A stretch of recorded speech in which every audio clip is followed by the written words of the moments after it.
Many years ago, I first heard of the expression win win.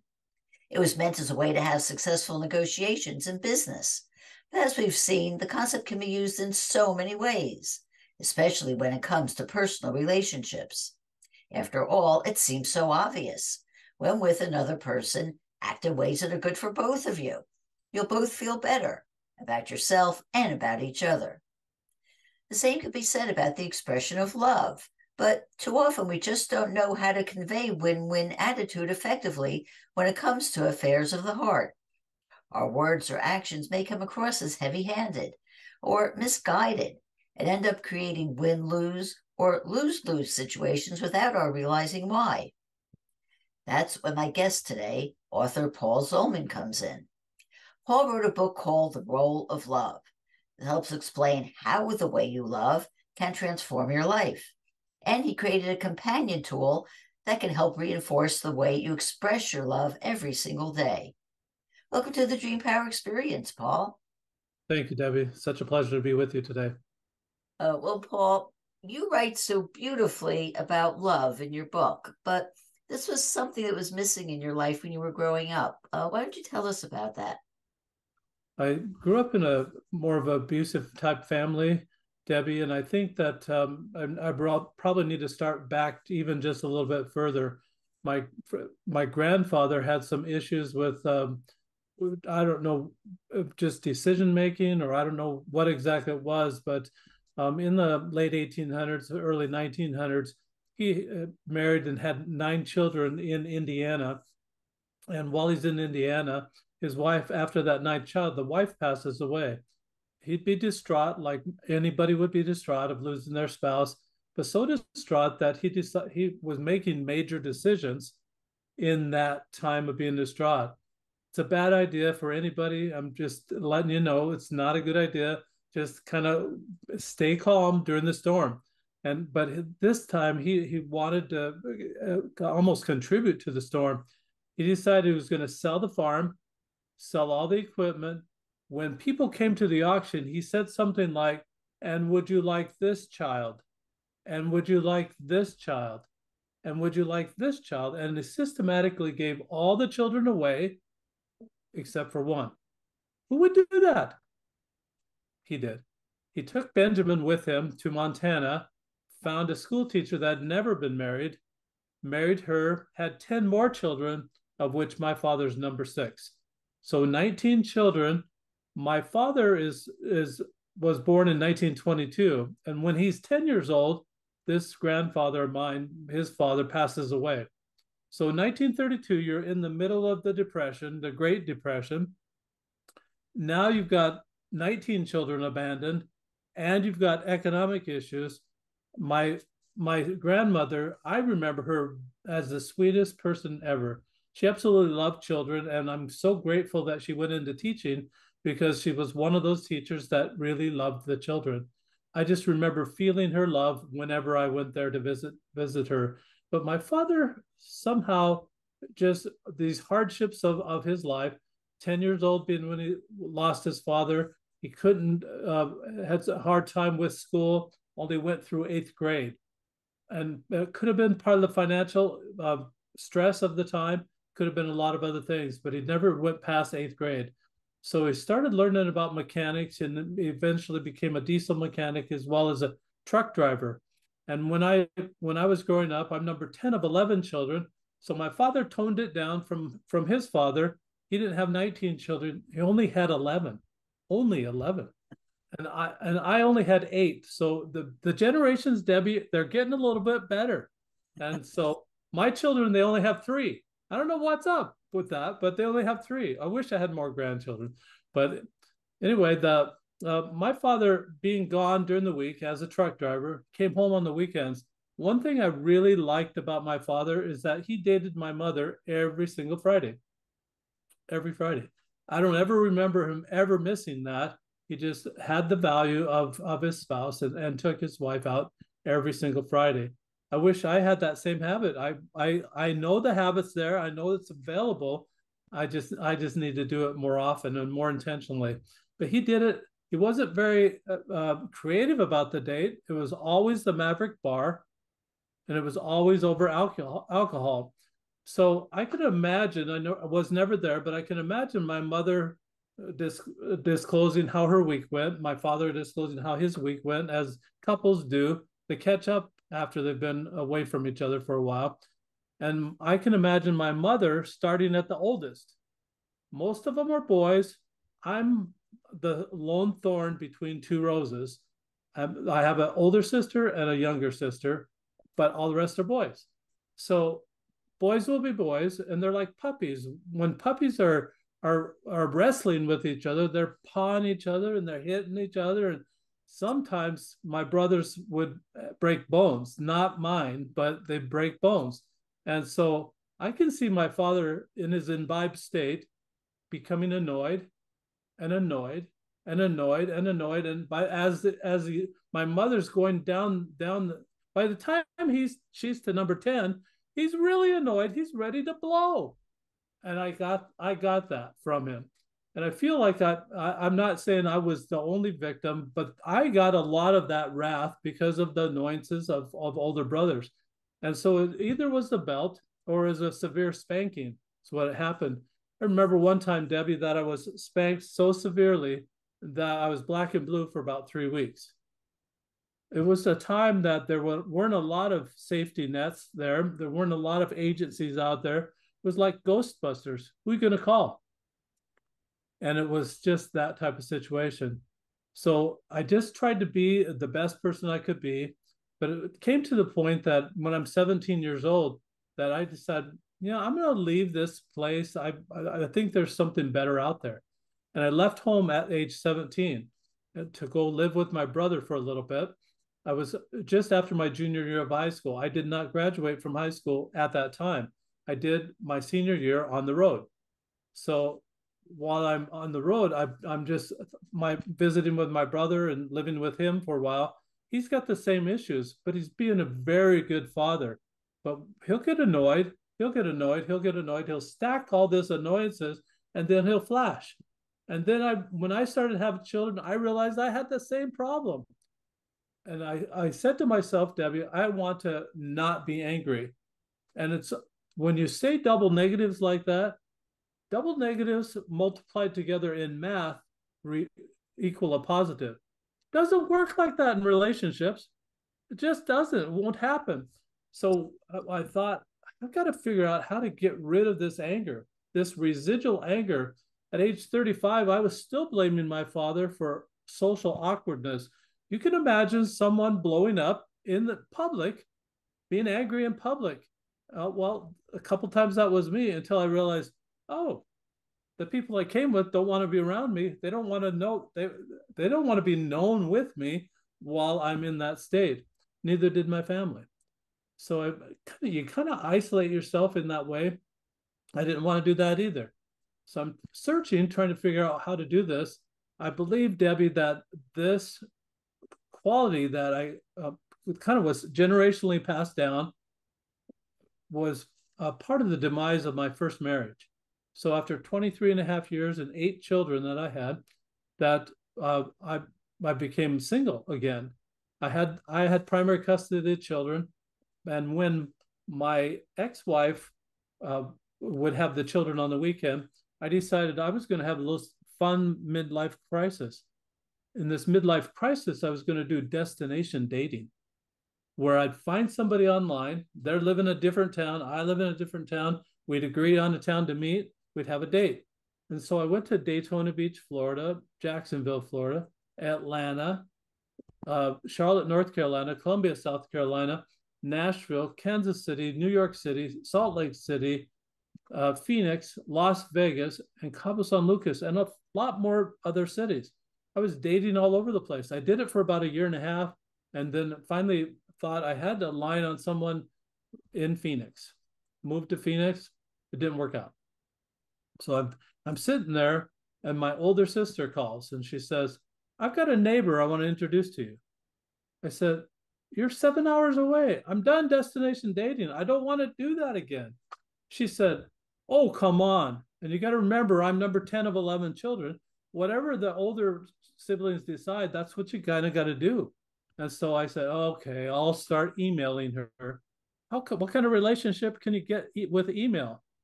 And I thought it was safe enough. But actually, it was very fun. She was a very good writer, and so we kind of got close. And then I started visiting her, and then I decided to move up where my sister was. The relationship came to the point that we're very serious about each other, and so it's time for now big brother approval. I take her up to my big brother, and 300 miles north, and first thing that happens, we go in the house. Is that my sister-in-law pulls her aside and says, the only emotion that the Zolman family learned growing up is anger. At first I said, oh, denied it. Then it made me mad. And I thought, busted. And I realized at that point in time that this was really kind of a paradigm shift, that if there was any possibility to change that perception of the Zolman family, now was the time to make that change. And it was, so I started reading the color code and then settled on the 5 love languages. As I'm reading the 5 love languages, I'm loving the principles of but I don't get the application. You mean, Debbie, I'm supposed to guess what love language you are and cater to that? I didn't grow up with love, and that didn't sound like love either, though. And then the second thing that Dr. Chapman has says, well, if you take this survey, then you'll be able to find out what your love language is. What do you do with that, Debbie? I advertise. Hello, Debbie. I'm gifts. What do you have for me today? But it's just, that was ridiculous too. That didn't sound like love to me. I like the principles because Dr. Chapman, in his 5 love language book, said that those principles or those love languages reconcile to the life of Jesus Christ. I was a believer and still am. I thought that that would be something very helpful if I could learn to be more like him. So I thought, you know what? One of the things when I was even in this dysfunctional family, one of the things that brought us together as a family was games. Even as dysfunctional as we were, when we played games, we were together as a family, and it was fun. Even though there was still a smack talk and the put downs, everything, it was still a good time. I thought, what if I could make this a game? So I contacted Dr. Chapman and asked him, are you licensing those little pictures, those little icons for the love languages? And his attorney wrote me back and said, no, I'm not doing that. And I said, okay. I thought, well, I got to talk to my attorney here and find out what I could do, because I had this idea. My attorney said that theory, like the love language theory, is not copyrightable. Application is. So the application of doing it as a game, they weren't doing that. So I was able to create my own little icons and then put it on a die. This is what it looks like. It's just about 1 inch by 1 inch for your listeners. Right now I'm holding the dies. I'm holding the die. On that die in front of me is a hand holding a gift. I'm turning it. Now there's 2 hands touching. So gifts, this one is touch. There's the words. There's service. Service is someone holding a platter. And then the last one is time. I got a hand with an hourglass on the hand. So those are the 5 love languages, 6 sides on the die. This one surprised me. So there's just 2 instructions, Debbie. You roll the die every day. That's the love language you practice giving away all day that day. So over a 30-day period, you will have given away all 5 love languages so that you can see it when it comes your way and respond appropriately. What I found is that I was thinking while I was getting annoyed and flashing, is that I was thinking, what's wrong with that person? And outside of my lane, I was trying to pass judgment on someone else of something I have absolutely no control over. When I realized that, well, what do I have control over? I have control over sending love out, and I have control over how I react when it comes my way. Those are the only 2 things I have control over. I don't have any control over how someone does something. And so I really shouldn't be getting annoyed at that or complain about that. So I stopped getting annoyed because I'm now rolling the die. I'm watching for what's right about that person. What can I love about that person? And I'm helping that person have a good day. When they light up, that's what I'm watching for. When they light up, that's probably what their primary love language is. And you don't have to put the survey in front of them anymore and say, could you take this survey so I know how to love you? You don't have to do that anymore. Just watch. Just use your observation skills. Long story. Sorry it was so long. That's kind of where I'm at. Paul, you created this little love cube, as a companion to your book so that people could go out and use it for themselves. I played around with it myself. It is kind of fun because you kind of set, for me, I found it set the intention for the day, whether it was actually, giving love to my spouse or just being in that mood of feeling love in my heart. So do you find that holds true as well? Absolutely. And Dr. Chapman would suggest that you only do it to your significant other. Debbie, I created this when I was single, so I didn't have a significant other. So I thought, what am I going to do? And I just thought, well, why not just send love out to everyone? And I think it's been really beneficial that I had that necessity. Necessity is kind of the mother of invention. It really helped me have a consistency of sending love out every single day. And that is just that. I think that's helped me grow character wise. It's actually helped me replace that stacking event that I had that would make me flare or be angry. And it's instead the new mindset is what's right about that person, what can I love about that person. And with that, I am so busy. I have I have no time to talk about what's wrong with that person. I have no time to say, why'd that person just cut me off? I'm thinking of other things that are more positive in that way. Well, that's true because when you replace anger with love, the anger will diminish over time. Absolutely. And what I found, Debbie, which has been really kind of interesting, I've just found this over the last couple of months, is that now I'm taking these love languages and I'm stacking, I'm stacking, I'm stacking, I'm stacking to the point that it gets to the higher laws of love. These are just the basics. The love languages are really very basic. If you've got that basic foundation, then you can get to the compassion, you can get to the empathy, you can get to the charity, you can get to the forgiveness, but you have to have those basics down first. And then you stack those basics, just like I was stacking anger, I'm stacking now love and getting to the higher laws by that stacking effect that way. Yeah, speaking of that, how does judgment affect our ability to love? I think that if you're thinking that someone should do something a different way, you're actually elevating yourself above them. Love's not like that at all. I really think that love is more of an equal thing. We're all children of a God. We're all children. We all have a creator. We're all equal in that way. And I think even the Constitution of the United States that all men are created equal. I really think that that's what it means. It's not that we're equal in talents. It means that we're created in an equal way. And I think that if we focus on that and think of that this person has value, what is that value? And watch for the good things. I like to compare it to a magnifying glass, that whatever you magnify is going to grow bigger. And if you magnify the faults of another, and I made this mistake as a parent, sometimes I get really upset at some things that the kids were doing. And I was focusing on the mistake. And I said, oh, it took me a while to step back and say, instead of focusing on the mistake, let's focus on what they did right and make that grow bigger. And once I started doing that, then they're kids. They're going to make mistakes. Everybody makes mistakes. We quit focusing on that and focus on the good that we can do. That good's going to grow, and it's just going to be a better circumstance, better world that we live in.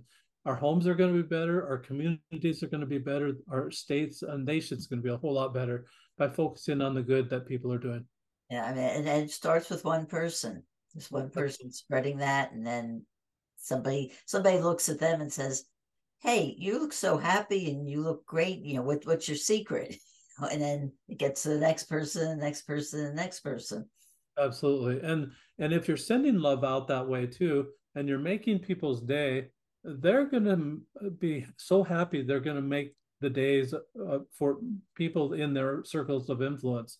And it's interesting to me that anger sent out and making people miserable is actually the fodder for nightmares, not dreams.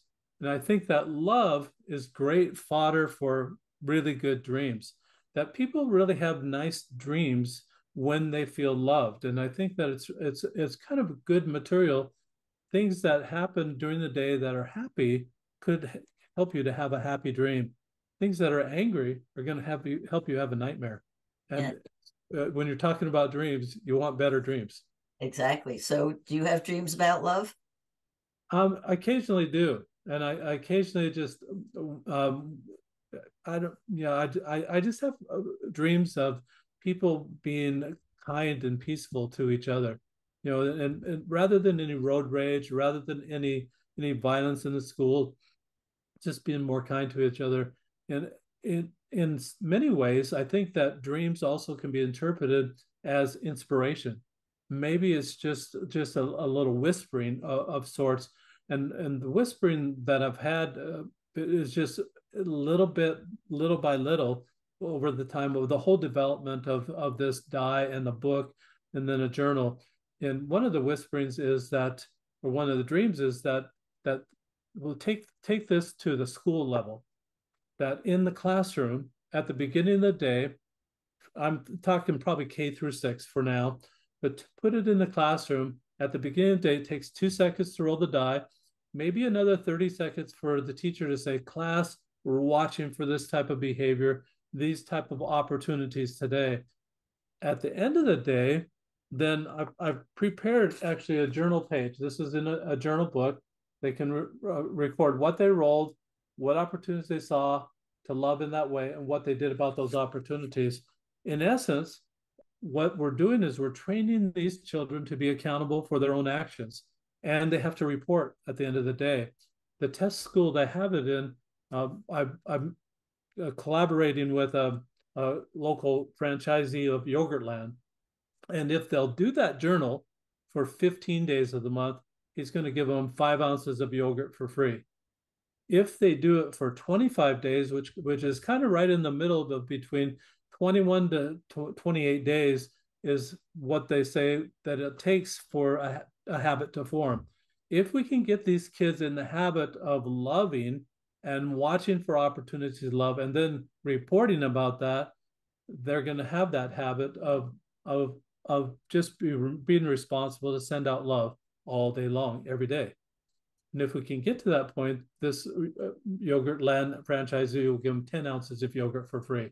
So we've got a little incentive program here. I think that if they can carry that through their primary school years into the middle school years, and then into their senior school years or the secondary school years, they can do that. I think they've got a great basis for their life. They're just going to be more loving individuals. It's going to tamp down a lot of that misbehaving, tamp down a lot of that violence that we're seeing in the school system right now. And I think that the principals might be out of business. We Oh, won't well, need it. It's all self. yeah, that is a fantastic idea. So you said you were testing it. Is it actually being tested right now? It is. And have you gotten any results yet or We anything? do. We do. There actually, out of 4 classrooms, there were two individuals that it was only half a month in August anyway, but there were two individuals that did it for at least 15 days in the month of August. So two individuals, they got their yogurt coupons.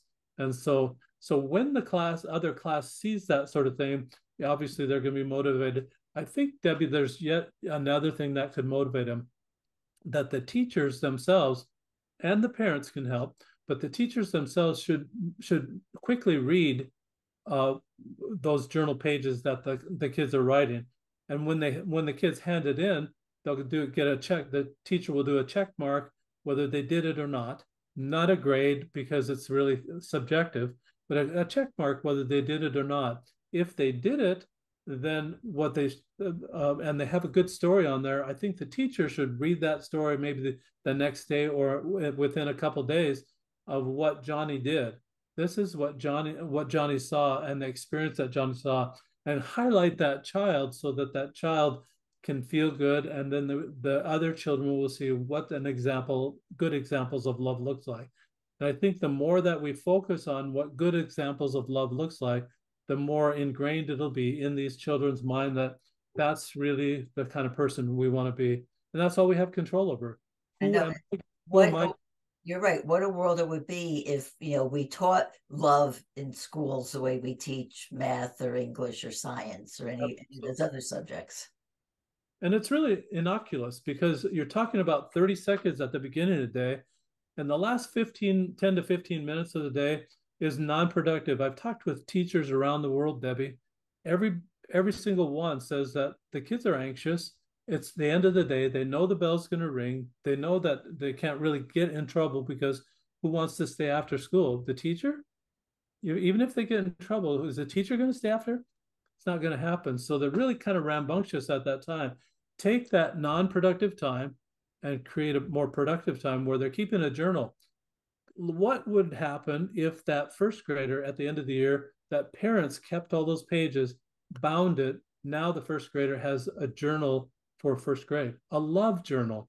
Who did they love? I know that I loved my first grade teacher because I remember her name, Mrs. Rogers. Now that I think about that, I want to know, what did I love about her?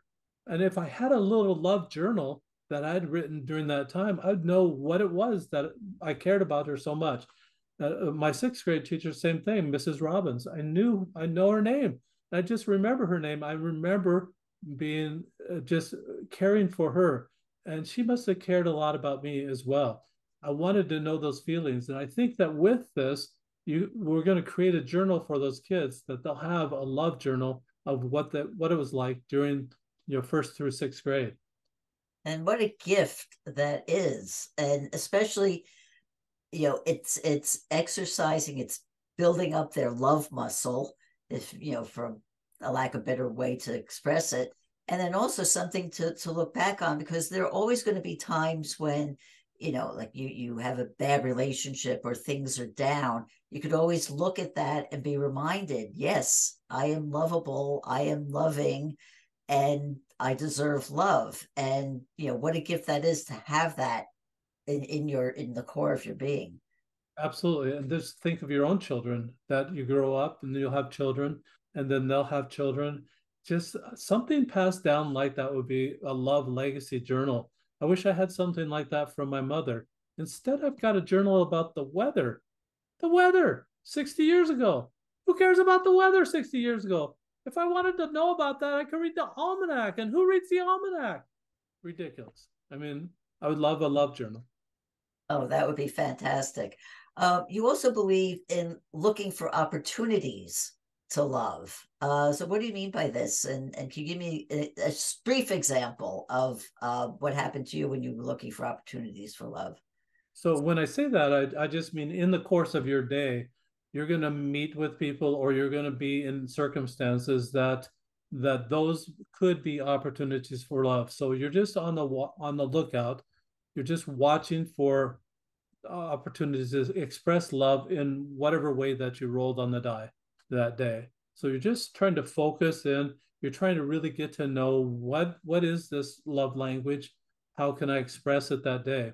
That's how you get to the point, using this over a 30-day period. That's how you get to the point that you know the love languages backwards and forwards. You become what I like to call that love language linguist. Sexy title. I know you want it. Everybody wants that title. And when you put that on your resume, that employer is going to say, what the heck is a love language linguist? And you're going to say, I just love people.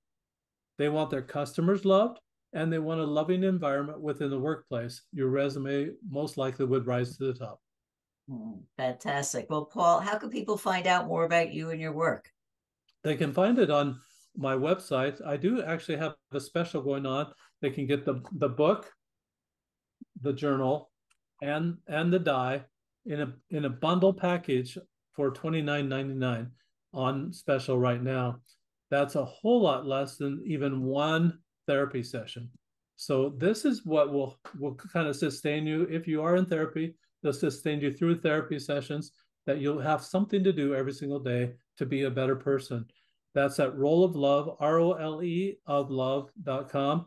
I did a play on words there, Debbie. You ROLL the die, you roll the die, but roll, and that's outside of you. Roll ROLE is inside of you. This is going to change you within.